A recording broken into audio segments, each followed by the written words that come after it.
ठंड है, हमारा घोंसला टूट सकता है। रानो का दिल बैठ गया। बाहर तेज हवा थी और घोंसले में लाने के लिए एक दाना भी नहीं था। रानो बच्चों को बहलाने के लिए एक कहानी सुनाने लगती है। चलो आज तुम्हें एक जादुई परी की कहानी सुनाती हूँ। एक परी थी जो चिड़ियों के लिए मीठे ठंडे घर बनाती थी। तरबूज के घर। तरबूज का घर वो कैसा होता है माँ? वो घर अंदर से लाल और मीठा होता है। उसमें ना ठंड लगती है ना गर्मी, और जब भूख लगे तो तुम घर को ही खा सकते हो। वाह माँ, हमें भी वैसा ही घर चाहिए। रानो अपने बच्चों को झूठा दिलासा देकर सुला देती है। अगली सुबह रानो अपनी परेशानी लेकर अपने दोस्तों हरिया तोता, हरियाली तोती, बंटी कबूतर और बबली कबूतरी के पास गई। सब एक पेड़ के नीचे जमा थे। पास ही एक घनी झाड़ी में कालू कौवा और गोरी कौवी छिपकर उनकी बातें सुन रहे थे। हरिया भाई, मैं क्या करूं? बच्चे भूखे हैं और घोंसला भी सलामत नहीं है। मेरी समझ में कुछ नहीं आ रहा। रानो बहन, हिम्मत रखो, वक्त हमेशा एक सा नहीं रहता। रानो, नदी किनारे बहुत खाली जमीन पड़ी है, क्यों ना तुम वहाँ तरबूज की खेती करो? मौसम भी अच्छा है। हाँ, ये बहुत अच्छा ख्याल है। फसल उगेगी तो तुम्हारे बच्चों का पेट भी भरेगा। क्या मैं ये कर पाऊंगी? सब दोस्त रानो को हिम्मत और मशवरा देकर अपने अपने घर की तरफ उड़ गए। उनके जाते ही झाड़ी से कालू कौवा और गोरी कौवी बाहर निकले। हाँ, सुना आपने? ये मरियल चिड़िया अब खेती करेगी। इससे 2 तिनके तो जुड़ते नहीं, ये खेत क्या संभालेगी? अरे करने दो, ख्वाब देखने दो। जब मेहनत करेगी और कुछ हाथ नहीं आएगा तब मजा आएगा। हम भी तो देखें ये अकेली चिड़िया कैसे तरबूज उगाती है। इसके बच्चे हमेशा भूखे ही रोएंगे। चलिए, बहुत तमाशा देख लिया। दोनों रानो की बेबसी का मजाक उड़ाते हुए वहाँ से उड़ गए। अगले ही दिन से रानो अकेली उस वीरान जमीन पर मेहनत करने लगी। या खुदा, मुझे हिम्मत देना। मेरे बच्चों के लिए, बस मेरे बच्चों के लिए मुझे ये करना ही होगा।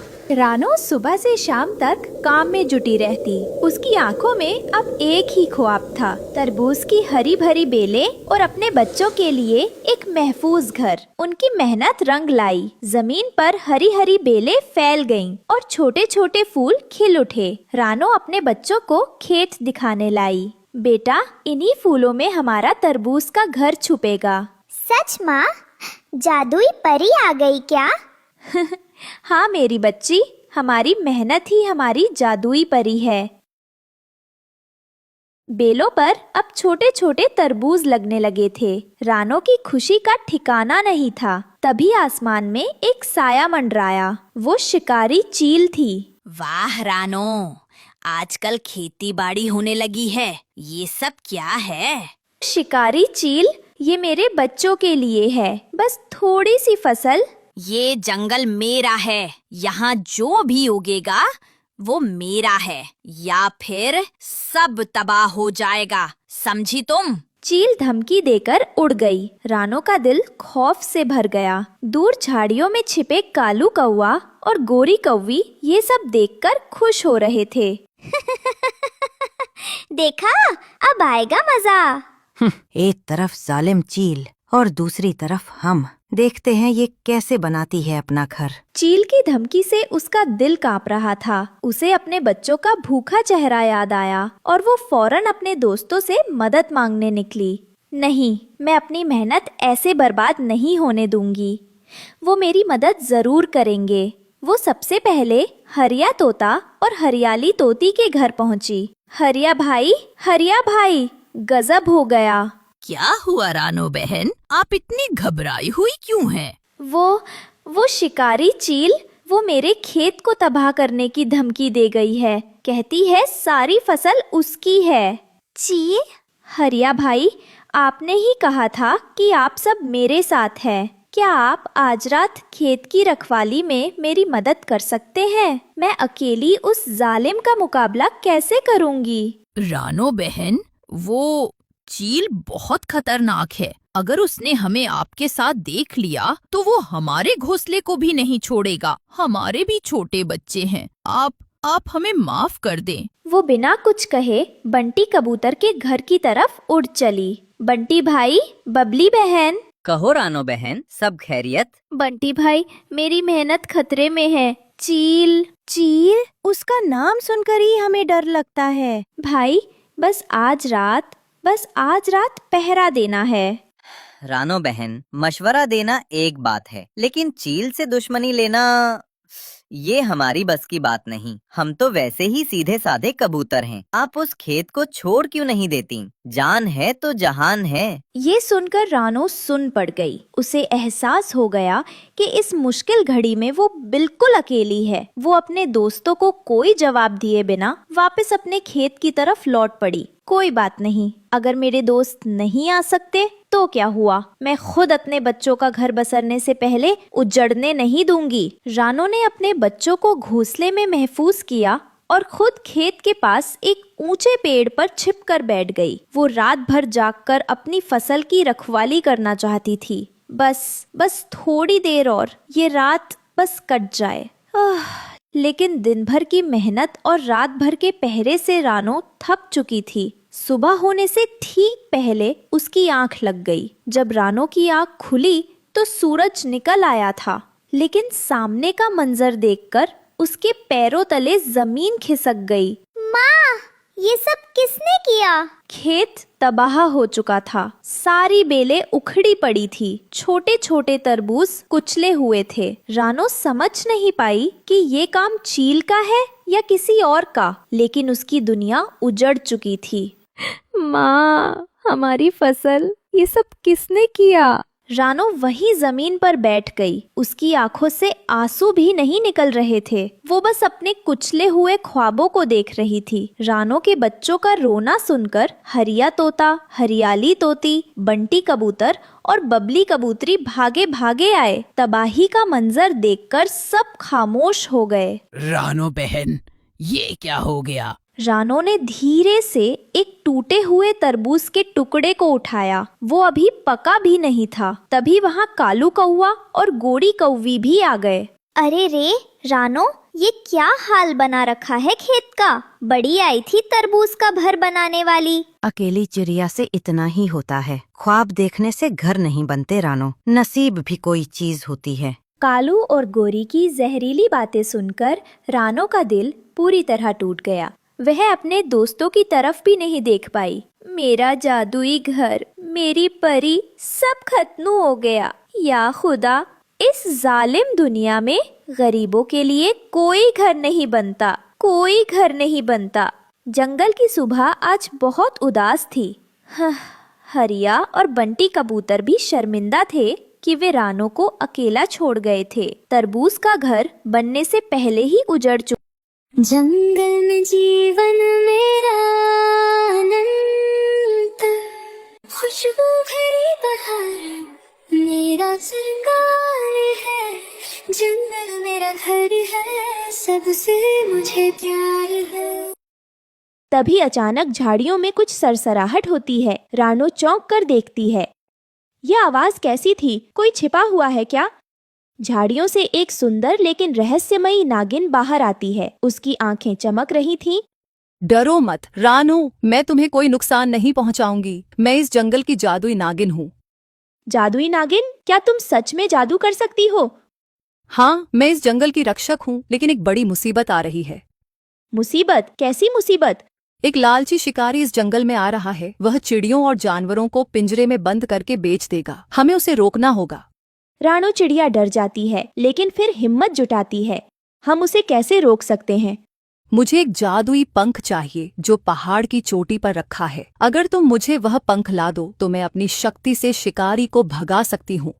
फिर रानो चिड़िया हिम्मत करके पहाड़ की ओर उड़ जाती है। रास्ते में उसे तेज हवाएं और अंधेरी गुफाएं मिलती हैं, लेकिन वह हार नहीं मानती। तभी जंगल के ऊपर उड़ते हुए अचानक तेज हवाएं चलने लगती हैं। ओह, ये हवाएं बहुत तेज हैं, लेकिन मुझे रुकना नहीं है। मुझे किसी भी हालात में पहाड़ से वो पंख लाना होगा। अपने जंगल के पक्षियों की रक्षा के लिए मुझे ये करना होगा। वह हिम्मत करके आगे बढ़ती है। जैसे ही वह एक संकरी घाटी से गुजरती है, वहाँ एक अंधेरी गुफा आती है। यह गुफा तो बहुत अंधेरी और डरावनी लग रही है, लेकिन अगर मुझे पहाड़ की चोटी तक पहुंचना है तो मुझे इससे होकर ही जाना होगा। डरने का कोई फायदा नहीं, हिम्मत से काम लेना होगा। वह अंदर जाती है। गुफा के अंदर चमगादड़ उड़ रहे थे। अंधेरा बहुत घना था। अचानक उसे आंखों में चमकती 2 लाल बत्तियां दिखती हैं। यह क्या है? गुफा के अंदर एक विशाल मगरमच्छ बैठा था। उसकी हरी चमकती आंखें अंधेरे में भयानक लग रही थीं। रुको, कोई भी मेरी गुफा से बिना मेरी आज्ञा के नहीं जा सकता। मुझे पहाड़ की चोटी तक जाना है। ये जंगल खतरे में है। अगर तुम मेरी एक परीक्षा पास कर लोगी तो मैं तुम्हें जाने दूंगा। बोलो, करोगी वो परीक्षा पास? कैसी परीक्षा? यहाँ 3 दरवाजे हैं, 2 में खतरा है और एक तुम्हें बाहर जाने का रास्ता दिखाएगा। अगर तुम सही दरवाजा चुन पाओगी तो मैं तुम्हें जाने दूंगा। तभी रानो चिड़िया सोच में पड़ जाती है। पहला दरवाजा बहुत अंधेरा है, दूसरा दरवाजा तेज हवा से हिल रहा है और तीसरे दरवाजे से हल्की रोशनी आ रही है। शायद रोशनी वाला दरवाजा सही होगा। वह हिम्मत करके तीसरा दरवाजा चुनती है। जैसे ही वह दरवाजा पार करती है, वह बाहर खुली घाटी में पहुंच जाती है। बहुत अच्छा छोटी चिड़िया, तुम्हारी बुद्धिमानी ने तुम्हें बचा लिया। जाओ, अपनी मंजिल तक पहुँचो। धन्यवाद मगरमच्छ जी, मुझे जादुई पंख मिल गया। फिर वह जल्दी से वापस जंगल की ओर उड़ती है। रास्ते में हवाएं फिर से तेज हो जाती हैं, लेकिन अब रानो चिड़िया को कोई डर नहीं। वह बहादुरी से आगे बढ़ती है। वह जंगल लौटकर जादुई नागिन को वो पंख दे देती है। लो जादुई नागिन, यह रहा जादुई पंख। जादुई नागिन रानो चिड़िया से वो पंख लेकर रक्षा मंत्र पढ़ना शुरू करती है। अस्सरा वस्सरा जंगल रक्षा मंत्र। तभी झाड़ियों के पीछे से शिकारी प्रकट होता है। उसके हाथ में एक बड़ा जाल और तीर कमान था। तो ये है तुम्हारा जादू? तुम मुझे नहीं रोक सकती नागिन। मैं आज पूरे जंगल के जानवरों और चिड़ियों को पकड़ कर ले जाऊंगा। वह तेजी से तीर चलाने की कोशिश करता है, लेकिन नागिन अपनी पूंछ से जमीन पर जोरदार प्रहार करती है, जिससे धरती कांप उठती है। शिकारी का निशाना चूक जाता है। यह जंगल मेरी जिम्मेदारी है। मैं तुम्हें यहाँ कुछ भी नुकसान नहीं करने दूंगी। शिकारी अब गुस्से में नागिन पर बड़ा जाल फेंकता है, लेकिन नागिन तेजी से अपनी चमकती हुई पूंछ लहराकर जाल को हवा में ही राख कर देती है। शिकारी पीछे हटता है, लेकिन वह हार मानने वाला नहीं। वह अपने कमान से एक जहरीला तीर निकालता है और नागिन की ओर निशाना साधता है। नागिन दीदी बचो। जैसे ही शिकारी तीर छोड़ता है, नागिन एक जादुई फुफकार मारती है। तीर हवा में रुक जाता है और पलटकर खुद शिकारी की ओर बढ़ने लगता है। शिकारी घबराकर नीचे गिर जाता है। ये कैसे हुआ? ये मुमकिन नहीं। अब समय आ गया है तुम्हें सबक सिखाने का। जालिम शिकारी, तेरा वक्त नजदीक है। नागिन अपनी आंखें लाल कर लेती है और जमीन पर मंत्र पढ़ते हुए अपनी पूंछ पटकती है। अचानक जमीन से हरी हरी बेलें निकलती हैं और शिकारी को जकड़ लेती हैं। शिकारी बुरी तरह फंस जाता है और छटपटाने लगता है। मुझे जाने दो, मैं फिर कभी जंगल में नहीं आऊंगा। मुझे माफ कर दो। लेकिन शिकारी, अब हमें भरोसा कैसे हो कि तुम सच बोल रहे हो? इस जंगल को नुकसान पहुंचाने वालों को मैं कभी माफ नहीं करती, लेकिन प्रकृति हमेशा दूसरा मौका देती है। मैंने बहुत गलत किया। अब मैं जंगल और जानवरों और पक्षियों की रक्षा करूंगा। जादुई नागिन अपनी फुफकार से शिकारी को बेलों से आजाद कर देती है। शिकारी डर के मारे अपना जाल और तीर कमान वहीं छोड़कर भाग जाता है। हम जीत गए जादुई नागिन, जंगल अब सुरक्षित है। हाँ रानो, तुमने बहादुरी दिखाई। अब यह जंगल सुरक्षित है। जंगल के सभी जानवर और पक्षी खुशी से चहचहाने लगते हैं। नागिन मुस्कुराती है और आसमान की ओर देखती है। जब तक जंगल के रक्षक मौजूद हैं, कोई भी शिकारी यहाँ पैर नहीं जमा सकता। इस कहानी से हमें सीख मिलती है कि सच्ची दोस्ती और हिम्मत से कोई भी मुश्किल आसान हो सकती है। जंगल में शांति है। रात का समय है। चांदनी रात नदी पर चमक रही है। पेड़ पौधों के बीच एक छोटा सा मिट्टी का घर बना हुआ है, जिसमें रानो चिड़िया अपने 3 नन्हे नन्हे बच्चों के साथ रहती है। लेकिन इस जंगल में एक खतरनाक मगरमच्छ भी रहता है, जो अक्सर चिड़ियों का शिकार करता है। रानो चिड़िया अपने बच्चों को प्यार कर रही होती है। वह बहुत प्यार से अपने बच्चों से कहती है, मेरे बच्चों, आज रात बहुत ठंड है। जल्दी से मेरे पंखों के नीचे आ जाओ ताकि तुम गर्म हो सको। मम्मा, क्या हम हमेशा इस मिट्टी के घर में रहेंगे? हाँ बेटा, जब तक ये जंगल हमें पनाह देगा तब तक। लेकिन मेरे बच्चों, हमें बहुत सतर्क रहना होगा क्योंकि वह मगरमच्छ बहुत ज्यादा खतरनाक है। झाड़ियों के पीछे से मगरमच्छ की लाल लाल आंखें चमक रही थी। वह भूखा था और किसी न किसी नए शिकार की तलाश में था। तभी अचानक मगरमच्छ नदी से बाहर आता है और पेड़ों की ओर बढ़ता है। वह रानो चिड़िया के मिट्टी के घर की ओर देखता है। उसकी आंखों में भूख और चमक उठती है।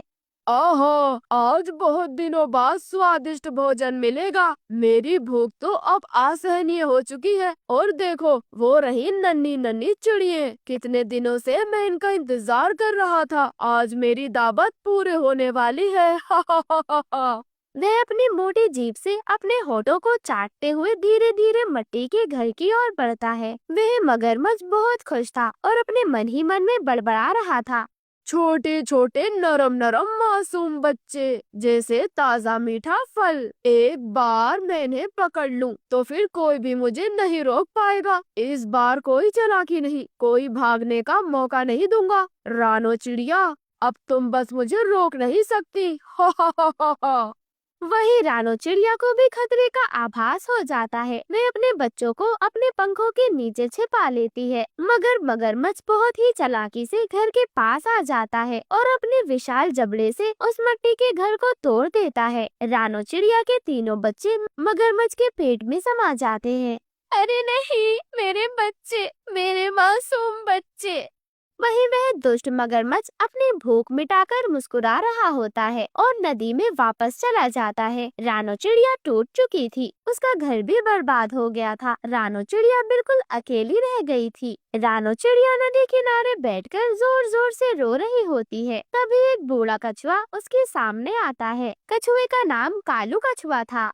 रानो, मैं जानता हूँ कि तुम्हारे बच्चों को क्या हुआ। मगरमच्छ निर्दयी है, लेकिन शायद अभी भी तुम्हारे बच्चों को बचाने का एक तरीका है। क्या क्या सच में कालू दादा? मैं कुछ भी करने के लिए तैयार हूँ। ये आसान नहीं होगा। मगरमच्छ ने तुम्हारे बच्चों को निगल लिया है, लेकिन अगर हमें इच्छाधारी नागिन की मदद मिल जाए तो शायद। इच्छाधारी नागिन? क्या क्या वो मेरी मदद करेंगी? रानो, ये समय दुख में डूबने का नहीं है। हमें कोशिश करनी होगी। चलो गुफा तक चलते हैं। और फिर कछुआ और रानो चिड़िया गहरे जंगल में स्थित एक इच्छाधारी नागिन की गुफा की ओर पहुँचते हैं। वहाँ नागिन ध्यान में बैठी हुई थी। हे देवी, कृपया हमारी मदद करें। मगरमच्छ ने रानो चिड़िया के मासूम बच्चों को निगल लिया है। आप अपनी शक्तियों से उन्हें बचा सकती हैं। और फिर वह इच्छाधारी नागिन अपनी चमकती हुई आंखों से रानो चिड़िया की ओर देखती है। रानो, मैं तुम्हारे दुख को समझ सकती हूँ। एक माँ का अपने बच्चों से बिछड़ जाना सबसे बड़ा अभिशाप होता है, लेकिन जो हो चुका है उसे बदलना आसान नहीं है। तुम जो मांग रही हो वो किसी चमत्कार से कम नहीं है। नागिन अपनी कुंडली को कसकर लपेटती है। उसकी आंखों में गंभीरता की झलक थी। नागिन देवी, मैं जानता हूँ कि यह बहुत मुश्किल काम है, मगर रानो एक माँ है और माँ की ममता दुनिया की सबसे ज्यादा ताकतवर शक्ति होती है। वे अपने बच्चों को बचाने के लिए हर खतरा उठाने के लिए तैयार है। ये आसान नहीं है। मगरमच्छ के पेट से किसी को भी जिंदा निकालना असंभव है, लेकिन मैं एक उपाय बता सकती हूँ। नागिन अपने जादू से एक चमकता हुआ मोती निकालती है। यह एक जीवन मोती है। अगर मगरमच्छ इसे निगल ले तो उसके पेट में जो कुछ भी होगा वो बाहर आ जाएगा, लेकिन ये मोती उसे खिलाना आसान नहीं होगा। हे नागिन देवी, मैं तो बस एक बेबस माँ हूँ। मेरा सब कुछ लुट गया है। मेरे नन्हे मुन्ने बच्चे, जिन्हें मैंने अपने पंखों की छाव में पाला था, अपनी चोंच से दाना खिलाया था, अपनी लोरी सुनाकर सुलाया था, अब वो सब इस दुनिया में नहीं रहे। मगरमच्छ ने उन्हें मुझसे छीन लिया है, लेकिन मैं इतनी आसानी से हार नहीं मान सकती। और फिर अगले दिन रानो चिड़िया मगरमच्छ के पास चली जाती है। हे मगरमच्छ महाराज, आपने मेरा सब कुछ छीन लिया। अब मेरे पास जीने का कोई कारण नहीं बचा, लेकिन मरने से पहले मैं आपको एक दिव्य भोजन देना चाहती हूँ। और फिर रानो चिड़िया मगरमच्छ को वह जादुई मोती देती है। अरे अरे, तुम कितनी ज्यादा मूर्ख हो। चलो मैं इसे भी खा लेता हूँ। और जैसे ही वो मगरमच्छ उस मोती को निगलता है, एक अजीब सी रोशनी उसके पेट पर फैलती है। अचानक वह दर्द से तड़पने लगता है और उसके पेट से रानो चिड़िया के तीनों बच्चे बाहर आ जाते हैं। मगरमच्छ कमजोर होकर जमीन पर गिर जाता है। रानो चिड़िया अपने बच्चों को देखते हुए खुशी खुशी अपने बच्चे को गले लगा लेती है। मेरे बच्चे, ओह मैं कितनी ज्यादा खुश हूँ। मगरमच्छ को उसकी क्रूरता की सजा मिल जाती है और वह नदी में जाकर छिप जाता है। इच्छाधारी नागिन और कालू कछुआ मुस्कुराते हैं। वही रानो चिड़िया फिर से अपना घर बनाती है, लेकिन इस बार वह एक मजबूत घर बनाती है। वह जानती थी कि सच्ची ताकत प्यार, साहस और दोस्ती में होती है। मेरे बच्चों, अब हम डरेंगे नहीं, क्योंकि हमने सीख लिया है कि सच्ची ताकत क्या होती है। पेड़ों पर चिड़ियों की चहचहाट गूंज उठती है और जंगल में फिर से शांति आ जाती है। इस कहानी से हमें ये सीख मिलती है कि एक माँ की ममता में सबसे बड़ी ताकत होती है। एक माँ अपने बच्चों के लिए किसी भी हद तक जा सकती है, चाहे कितनी भी मुश्किल क्यों न आ जाए। रानो चिड़िया ने अपने बच्चों को बचाने के लिए हर संभव कोशिश की।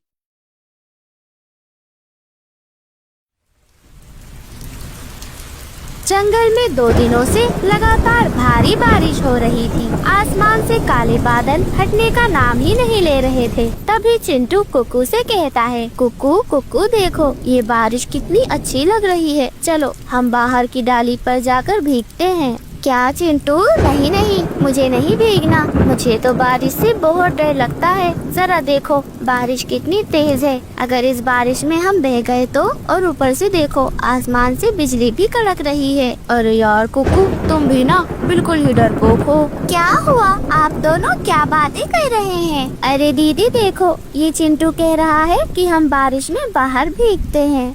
अरे नहीं नहीं, बारिश में मत जाओ, माँ हमें बहुत ज्यादा डांटेंगी।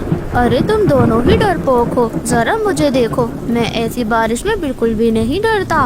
और तभी आसमान से एक जोरदार बिजली कड़कती है। अरे बाप रे! और तीनों बच्चे बहुत ज्यादा डर के अपनी माँ के करीब आ जाते हैं। मेरे बच्चों डरो नहीं, मैं हूँ ना, आपको कुछ भी नहीं होगा। तभी कुक्कू फौरन बोलता है, चिंटू अभी तो तुम बहुत बड़ी बड़ी बातें कर रहे थे, अब क्या हुआ? अब तुम एक बिजली से डर गए? अरे नहीं नहीं, ऐसा कुछ भी नहीं है कुक्कू, वो तो मैं बस। तभी रानो चिड़िया फौरन बोलती है, हाँ हाँ अब बस बातें बंद करो, मैं तुम सबको अनाज दे देती हूँ, तुम सब मिलकर खा लेना। ठीक है मम्मा जी। और फिर रानो चिड़िया सभी बच्चों को कुछ मकई के दाने दे देती है। अरे मम्मा, ये क्या, आज भी मकई के दाने? मैं तो ये खा खा कर बोर हो गया हूँ, मुझे तो कुछ अच्छा खाने का मन कर रहा है। हाँ मेरे बच्चों, मैं समझती हूँ, लेकिन मैं क्या करूँ, बाहर बर्फबारिश इतनी ज्यादा हो रही है कि मैं बाहर भी तो नहीं जा पा रही। कोई बात नहीं मम्मा जी, अब बारिश रुकने तक हमें यही खाना होगा, तुम माँ को ज्यादा परेशान मत करो। अच्छा ठीक है ठीक है। अरे वाह, मेरे बच्चे तो कितने ज्यादा समझदार हो गए हैं। मम्मा खाना खाने के बाद आप हमें लोरी सुनाएंगे ना? हाँ हाँ मेरे बच्चों, जरूर सुनाऊंगी। तीनों बच्चे जल्दी जल्दी भोजन खा लेते हैं और उसके बाद रानो चिड़िया उन्हें लोरी सुनाकर सुला देती है। चन्ना माँ सो गए तारे मीठे सपनों में, सूरज भैया कहने लगे आओ खेले बगिया में, पवन धीमी बहती रही गुनगुनाते गीत। ऐसे ही कुछ दिन बीत जाते हैं, लेकिन बर्फ और बारिश तो रुकने का नाम ही नहीं ले रही थी। अब रानो चिड़िया के पास जो अनाज था वह भी खत्म हो जाता है। अब तो रानो चिड़िया और ज्यादा परेशान होने लगी थी।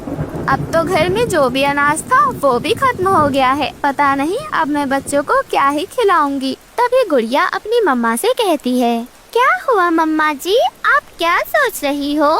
कुछ नहीं गुड़िया बेटी, मैं तो ये सोच रही हूँ कि आज मैं तुम्हें क्या खिलाऊंगी, क्योंकि घर में जो अनाज था वह खत्म हो गया है। कोई बात नहीं मम्मा जी, अगर हम एक दिन अनाज नहीं खाएंगे तो हम मर नहीं जाएंगे, आप चिंता मत कीजिए। परंतु बारिश है कि खत्म होने का नाम ही नहीं ले रही है। बारिश खत्म होने के बाद हमें अपना पक्का घोंसला भी तो बनाना है। लेकिन मम्मा जी, बाहर तो बहुत ज्यादा बारिश हो रही है, आप बाहर कैसे ही जाएंगी? मम्मा, आप बारिश में मत जाइए, जब बारिश रुक जाएगी तब चले जाना, वरना बारिश में भीगकर आपकी तबीयत खराब हो जाएगी मम्मा। नहीं मेरे बच्चों, मुझे कुछ भी नहीं होगा, तुम मेरी चिंता मत करो। अपने बच्चों को भूख से तड़पता नहीं देख सकती मैं